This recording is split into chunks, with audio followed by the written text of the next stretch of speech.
Mainit at mga maaanghang na pahayag ni Pastor Quiboloy. Panoorin natin to, mga kababayan ko. Ngayon ginagamito niyo ako ng dahil sa inyong politika na ang aking itinataas naman ay mga leader na tama tulad ni Duterte. Kasalanan ba ko ngayon? Mga kababayan ko, hindi na nga po nakapagpigil si Pastor Quiboloy ng Kingdom of Jesus Christ.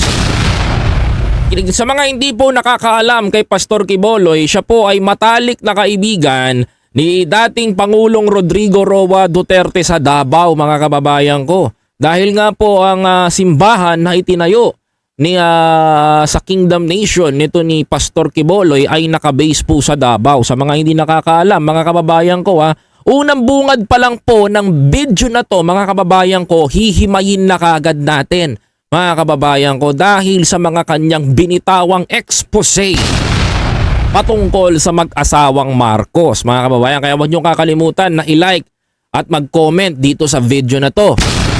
Eto. Dahil sa inyong politika na ang aking itinataas naman ay mga leader na tama tulad ni Duterte. Kasalanan ba ko ngayon na maniwala ko sa isang leader na matuwid at akin siyang itaas? Ito po ang unang binitawan niyang gusto kong himayin, mga kababayan ko. Napakaganda pong himayin ito, mga kababayan. Ito po maganda po itong pag-usapan Ang unang bungad sa video na inyong narinig mismo sa bibig ni Pastor Quiboloy, kasalanan daw ba niya na suportahan si dating Pangulong Duterte na sinasabi niyang matuwid, mga kababayan ko. Matuwid ang sinasabi ni Pastor Quiboloy, mga kababayan. Tuloy natin. Isang part pa lang yan. Pagkatapos na dito kayo desperado para ako'y patayin at ang lahat ng aking mga senior leaders papatayin din hanggang yung mga leaders na pwede pang pagkatiwalaan papatayin ninyo.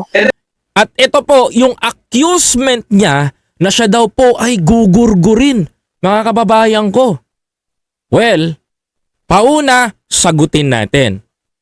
Ako po ay nire-respeto ko po si Pastor Quiboloy. Yung 2 paragraphs po na sinabi niya, unahin natin. Number 1, makatwiran si Pangulong Duterte at nasa katwiran nasa tama daw. Second, siya daw po ay pinagtatangkaang gurgurin, mga kababayan ko. Eto, mga kapatid. Una, ano po ba ang pagkakamali na nagawa ni dating Pangulong Rodrigo Roa Duterte? Alam nyo po kung tutuusin, maganda po ang track record sana ni PRRD.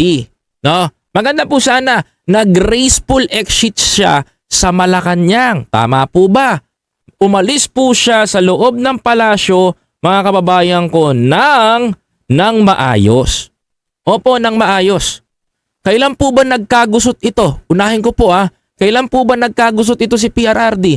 Nung panahon, mga kababayan ko, nung panahon na hindi na ibigay kay Sara Duterte yung confidential fund na 650 million. Okay? Diyan nag-start yan. Hanggang sa pumutok, nagsalita yung matanda, inere ni Pastor Quiboloy doon sa kanyang channel na SMNI.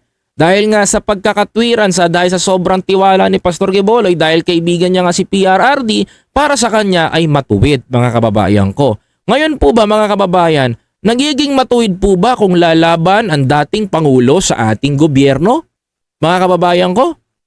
Ang sagot po doon, on my own opinion, hindi po maganda. Hindi po talaga maganda, mga kababayan ko. Kasi kung lalabanan mo ang administrasyon, mga kababayan ko, hindi po magiging maganda ang reputation nyo. Para po sa akin, mga kababayan ko, at nagbanta pa po si PRRD na pabababain niya si Pangulong Bongbong Marcos kagaya ng ginawa sa kanya at nang himok pa ng kudeta. Sa mga hindi po nakakaalam, mga kababayan ko, 3 beses pong pinagtangkaan ang posisyon ng Pangulo. Tuloy natin. You take over all of our properties and compound, pagkatapos lilinagin ninyo ang mga tao, pagkatapos magtatayo kayo ng sariling korporasyon, i-incorporate ninyo doon ang lahat ng properties na pinaghirapan, blood, sweat, and tears ng aking mga members all over the world. Ito po medyo nakakatakot yung mga revelation niya. Kasi sabi niya dito, gugurgurin daw siya. Ang tanong ko dito, sinong magpapagurgur sa'yo? Kasi ang claimant mo, pinagbibintangan mo sa video na ito, Pastor, ay si First Lady Liza at si Pangulong Bongbong Marcos ang nagpapagurgur sa'yo. Yan din ang balita ni Bukeke ngayon. na kinapugurgur daw ni Lisa at ni Marcos Jr. itong si Pastor Quiboloy, mga kababayan ko. Yan ang pinangangalandakan nila. Eto lang, mga kababayan ko. Based on my own opinion, pag kayo po ba pinagurgur at ang mga Marcos ang tinuturo nyong may dahilan, mga kababayan ko, totoo. Ang mangyayari po niyan, hindi po gagawin ng mga Marcos yon kasi unang-una sila ang mapagbibintangan. Except na lang po kung merong talagang gustong gumawa ng malaking issue at ipapagurgur kayo. Diba mga kababayan ko? Baka maulit na naman yung mangyari pag ito si Pastor Quiboloy nagurgur. Parang ang mangyayari na naman nito malaninoy sa airport, mga kababayan ko. Diba? Tuloy. Tapos biglang-bigla ililipat niyo doon sa inyong bagong korporasyon at pagkatapos itataas niyo ang kamay ng isang tao tulad ni Bandari at sasabihin niyo ito ang leader niyo ngayon. Ha? Leader niyo ngayon? Parang I can't imagine, mga kababayan ko, na wala po ako makakita ng mga kababayan ko na kakamkamin yung property nyo. No? Wala po ako, wala po ako naririnig sa balita na kinakamkam po yung property nyo. Bakit ngayon lang po kayo nagsasalita dyan, mga kababayan ko? Diba? Ba't ngayon lang po sila nagsasalita? Sinasabi niya po kasi dito, mga kababayan ko, nakakamkamin daw po yung property nila. Ito po yung sinasabi niya sa kanyang mga tao, mga kababayan ko, sa kanyang mga tao, mga kababayan ko, habang mga nakikinig sa kanyang live stream, mga kababayan. Tuloy. Ano ang Kingdom of Jesus Christ? Political government? Hindi po ganoon. Mangyari ng mangyayari. Hindi po papayagan ng Panginoon Diyos ang mga bagay na itong nangyayari sa ating bansa. Totoo naman po yun eh. Hindi po talaga, totoo sinasabi ni Pastor Quiboloy dito, hindi talaga hahayaan ng Diyos na bumagsak ang bansang Pilipinas. Totoo po yan. Hindi niya po gagawin. Biruin nyo, mga kababayan ko, 3 beses pinagtangkaan ang posisyon ni Pangulong Bongbong Marcos, hindi po nagtagumpay. Hindi po kagustuhan ng Diyos yun. Tama po kayo doon, Pastor. I really admire kung paano po kayo nagsalita. Hindi po kagustuhan ng Diyos na sasabihin nyo na mangyayari po sa administration yan. Kaya hindi po hinayaan ng Diyos na magkaroon ulit ng People Power 3. Tama po kayo doon. Diba, mga kababayan? Tama rin po yung sinasabi ni Pastor Quiboloy dito. Nung hinimok ni PRRD yung mga sundalo, yung mga Pilipino sa Davao na magkaroon ng kudetang ganito, na magkaroon na pabababain niya, pinalakas niya ang loob at inagitate niya yung tasambayanan doon. Mga kababayan ko, hindi rin po hinayaan ng ating Panginoon Diyos yun, mga kababayan. Tama po kayo doon, Pastor Quiboloy. I really admire kung paano po kayo nagsalita, Pastor. Diba? Mga kababayan ko? Totoo. Tuloy. Sandali ko. Kung ako, mabuting tao, kung ako nangangaral ng katuwiran, kung ako tumutulong ng kusang loob at hindi nagpapautang loob kanino man. Totoo po yan. Alam mo, sa totoo lang, Pastor, I really admire you pagdating sa humanitarian. Totoo. Ito hindi ako plastic, Pastor. Totoo, nakikita ko yung humanitarian mo, Children's of Joy, kasi nakikita ko po kayo dito sa amin. No, tumutulong po talaga kayo at ramdam po ng mga bata yan at kilalang kilala po kayo, Pastor. Maganda po yung nangyayari doon. Pero mga kababayan ko, dahil sa maganda po nagagawa ninyo, maganda po yung adhikain ng Kingdom of Jesus Christ, may isang tanong po ako, mga kababayan. Ang simbahan ay simbahan, tahanan ng Diyos, tahanan ng Diyos. Pero ang tanong ko po dito, bakit nasasangkot po kayo sa politika? May batas po tayo na separation of church and state. Hindi po kayo dapat na i-involve dyan, Pastor. Kasi pag na-involve po kayo dyan, ganito po yung kahihinatnan natin, Pastor. Paano po ito sululusutan? 'Di ba? Iniisa-isa ko lang po yung sinasabi ninyo, Pastor, ha? Ginaganito ako. Sino pa kaya kayo, mga kababayan ko? Magkaisa na tayo at alisin ang evil administration. Ay, yan ang problema. Naghahatak na si Pastor ng magrarally. Parang parang kayo na po yung modern cardinal sin. Hindi, seryoso ko Parang kayo na po yung modern cardinal sin kung nag-aaya na po kayo ng people power. Tama? Kung nag-aaya na po kayo ng pagpapatalsik sa gobyerno. which is mali na po para sa akin, mga kababayan ko. Ito malinaw to because binibigyan ko lang ng komento yung mga sinasabi po ni Pastor. Tuloy. Na ito na siyang ginagamit ng masamang espiritu upang ang kadiliman ay bumalot sa buong bansang Pilipinas. Ang kadiliman. Alam ko po nung kadiliman po nung mga nanalo yung Aquino, nung pagbagsak po yung downfall ng Pilipinas, yun po yung kadiliman sa bansa para sa atin. Pero po ngayon mga kababayan ko, nakakakita po tayo ng liwanag. Ang pansin ko lang po talaga dito, hindi sila magkasundo-sundo sa gobyerno kasi kanya-kanya sila ng mga adhikain. Tama? Tuloy. Alam ko, mahal ninyo ang Pilipinas, mga Pilipino. Naghihintay lang tayo ng tamang pagkakataon. Meron pa bang ibang pagkakataon? Tingnan nyo nangyayari sa Kongreso. Tingnan ninyo yung korupsyon. Oy, natural. Ang ganda niya sinabi ni Pastor Tingnan nyo po tingnan nyo po.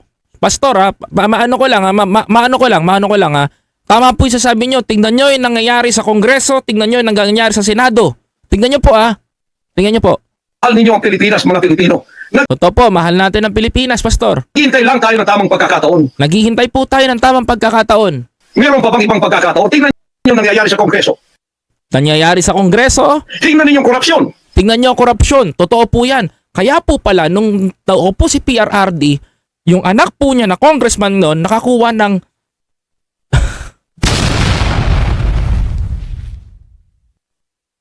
Pastor, alam nyo naman po pala yung problema sa Congress Bakit hindi nyo po kinakatigan nyo po yan? Sabi niyo po, matuwid si PRRD. Ba't hinayaan po ni PRRD na makakuha ng 51 billion yung anak niya? Tama po ba mga kababayan? Bakit po ganun? Di ba mga kababayan ko? Yun po malaking tanong ko po.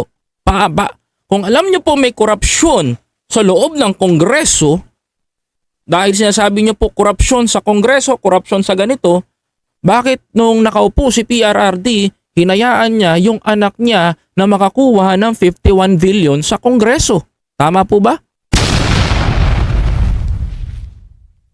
Yan po malaking question.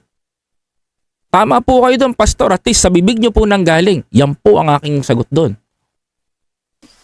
Tingnan niyo yung droga. Mismong ating presidente, mismong kanyang pamilya, inakusahang druggists. Ang pamilya daw po ni Pangulong Bongbong Marcos ay inaakusahan niyang druggish. Sa makatuwid ay jadik daw po mga kababayan ko. Sino po nagsabi? Inakusahang mga drug addicts. Wala kayong ginagawa. Wala daw pong ginagawa. Natural po, wala po kasing matindi at matibay na ebidensya. Tama po ba ako mga kababayan ko? Mawalang galang po, Pastor, no? Hindi kasi pag ang explanation po natin diyan. Himayin ko po kapag sinabihan nyo po ng isang jadik ang isang tao at pinagbintangan nyo at you have no evidence, hindi mo mapapatunayan, hindi natin mapapakulong. Kailangan po makita nyo po actual na makita nyo si Marcos Jr. na masasabi nyo na bumabatak. Na bumabatak si Marcos Jr. Mga kababayan ko, kailangan makita nyo ganun bago nyo mapatunayan, masabi na siya po ay gumagamit talaga. Ang problema po, hearsay po ni PRRD, hearsay ni Maharlika, hearsay ng mga bubut na vlogger at sasabihin ng kung ano-ano. Saan po ba tayo lulugar dun? Paano po gagalaw ang ating paano po gagalaw ang ating korte? Paano po gagalaw ang mga senador kung hanggang ngayon po dito sa inyong pinupukol sa kanila na sinasabi niyo po sa inyong mga tao sinasabi niyo po sa inyong mga tao na si Pangulong Bongbong Marcos ay bumabatak kasama ang asawa niya na bumabatak. Hearsay pa rin po, wala pa rin pong ebidensya. Hindi po natin mapapatunayan sa korte yan. Tama po ba ako mga kababayan ko? Ayan please like, pa-like nga ako nitong video na to mga kababayan ko. Please, paki-like po sa baba yung ating like mga kababayan ko. Alam ko maraming magagalit sa akin after this.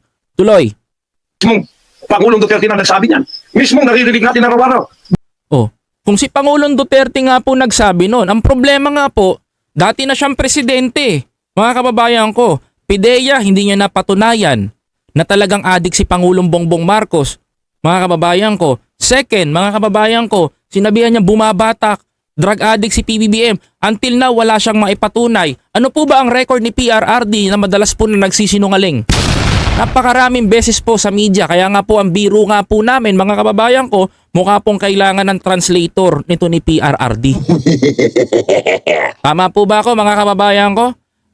Kung mapapansin nyo po, bitaw lang ng bitaw ng salita si PRRD. Wala pong preno talaga. Ganun po siya magsalita, mga kababayan ko. And I really, pansin na pansin po namin yan.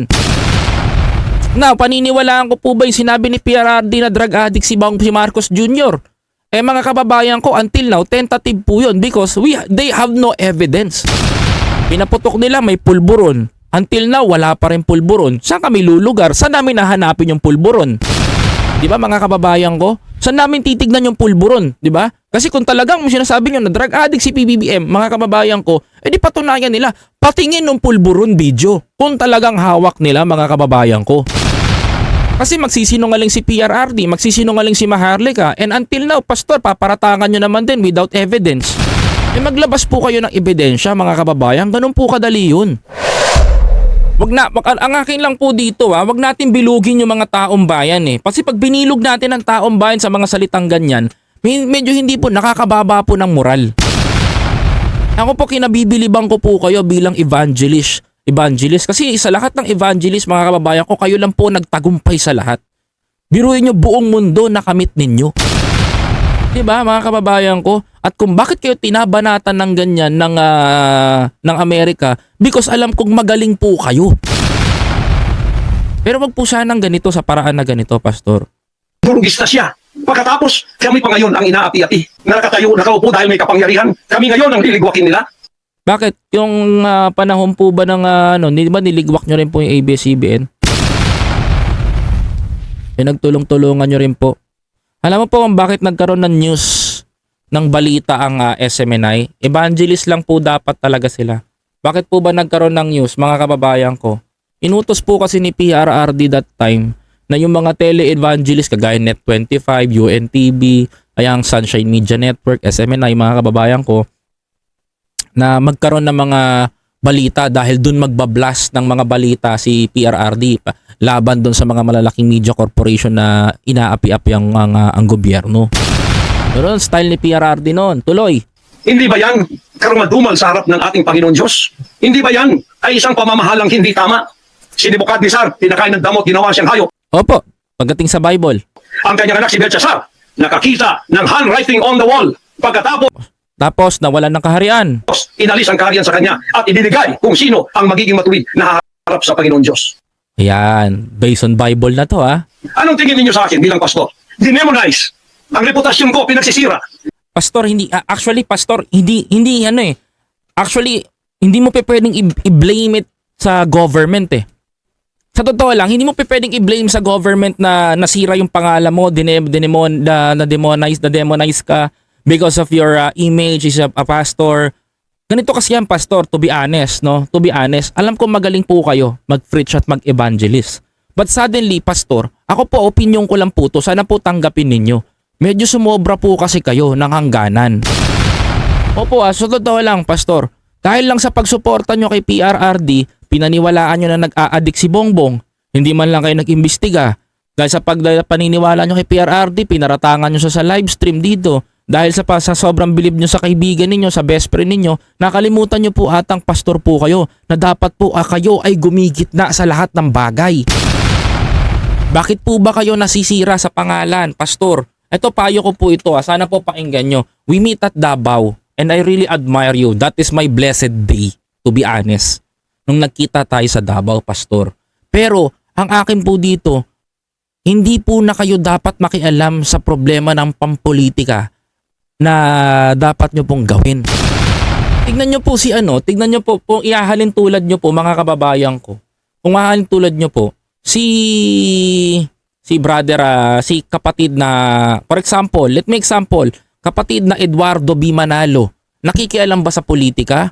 No, mga kababayan ko. Nakita nyo ba nagpupuputak ng ganito si kapatid na Eduardo Manalo? Hindi po, mga kababayan ko. Si Kuya Daniel Rason, nakita nyo po ba ng Iglesia ng Diyos, mga kababayan ko? May TV network din yon, may news. Nakita nyo po ba nagpupuputak ng ganito? Hindi po mga kababayan ko, tanging si Pastor Quiboloy ang nakikita ng mga tao na bumabakbak at tumatarya sa government at nakikialam sa mga nangyayari. Meron siya laging komento. Kasi katwiran niyo po palagi, mga kababayan ko, you are the appointed son of God. If you are the true appointed son of God, dapat po isipin nyo yung ikakabuti ng taong bayan. Tama po yun. Pero hindi po kayo pwedeng makialam doon sa parte ng pamamalakad ng pamahalaan. Hindi po porke kaibigan nyo po si PRRD, paparatangan nyo na po ng ganyan ngayon. Ang ending po nito, Pastor, ang tingin ko po please pardon me if kung ako'y mali, no? Nakikita ko po kayo po yung sumira sa inyong image as a evangelist pastor. At sa claimant nyo po na kayo po ang appointed son of God, mga kababayan. Tuloy natin mga kababayan ko, tuloy niyo yung komento ninyo para nababasa natin. Ngayon, hindi na ako buhay. I am a living dead. Kung wala Panginoon Diyos sa akin, pinatay na ako sapagkat lahat ng gadgets nasa sa kanila. Medyo exaggerated yung mga part na yun, ha? Lahat ng gadgets ng Amerikanong yan nasa sa kanila. CIA, FBI, at sino pa ang kanilang mga galamay dito na pinagbibili na nila. Ako, hindi ako drug lord. Ni minsan hindi ako nakatikim ng droga. Ako naman, to be honest, Pastor, hindi naman ako maniniwala nga nagda-drugs ka kasi wala naman sa itsura mo. Diba? Totoo naman yun. Ako, believe naman ako doon, no? Kasi nung nakita kita, ni amoy nga ng sigarilyo, ni amoy ng wala ko naamoy sa'yo, talagang Alam mo, to be honest, nung hinawakan ko yung kamay mo nun, pag-shake hands ka sa akin, talagang hindi mo binitawan. Naniniwala naman ako doon sa'yo, Pastor, na meron ka talagang Actually, na-meet ko siya personally, to be honest. Personally, mga kababayan ko, birthday ni Senator Amy Marcos, na-meet ko si Pastor Quiboloy sa Davao. Mga kababayan ko, kasama si SBG, si Pangulong Duterte. Talagang mai-impress ka sa kanya. Parang ang dating nito, tuwan-tuwa ka sa kanya. Pero yung tiyempo na ganito, wala tayong magagawa kasi tao tayo, mga kababayan ko Tao, nagkakasala, di naman perpekto talaga yan. Mga kapatid, tuloy natin siya sabi ni Pastor. Mulang-mula pa, inialay na ako ng aking ama na maging isang ministro ng banal na kasulatan. Claimant nyo po yan, ha? Hanggang ako'y lumaki,